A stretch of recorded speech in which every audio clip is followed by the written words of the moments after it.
So the first thing you look out for out-of-network reimbursement is New York populations, because New York probably has more out-of-network utilization than, any other metro area by a mile. So, whenever dealing with a New York group, you should always have a plan which has a rich out-of-network reimbursement. Now note I say a plan, because still, even with New York groups, probably 90 to 95% of utilization is in-network. Plans that have heavy out-of-network reimbursements also are significantly more expensive. So what we recommend is you have one plan that has a very rich out-of-network reimbursement, and that will be an expensive plan, and you allow people to buy up to that plan so that if they want out-of-network, they can get it. And then you either have a PPO with a regular out-of-network reimbursement, or maybe even an EPO, so that you can make the contrast between in-network and out-of-network clear to the employees alongside that plan. So for the majority who don't need out-of-network, they actually have a good plan that they can purchase.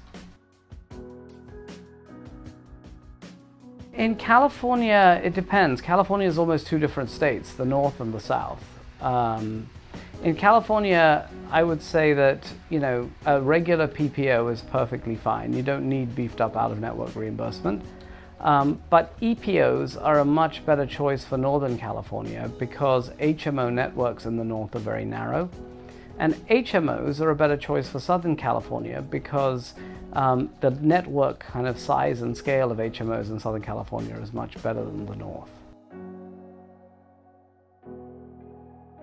So the first thing is user friendliness. In Northern California, it is very difficult to find a doctor in an HMO network. So from an employer perspective, offering an HMO is going to cause you more trouble than it will save you, because people will choose it thinking they get low out-of-network costs, only to find that they can't get the providers that they want. In Southern California, that's not true. So, HMOs make a fine choice in Southern California because most of the doctors are in the network, the costs are low, people like them.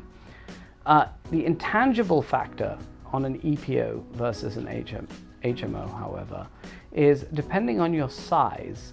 As part of a capitated HMO, you don't get claims, whereas part of an EPO, you do get claims visibility.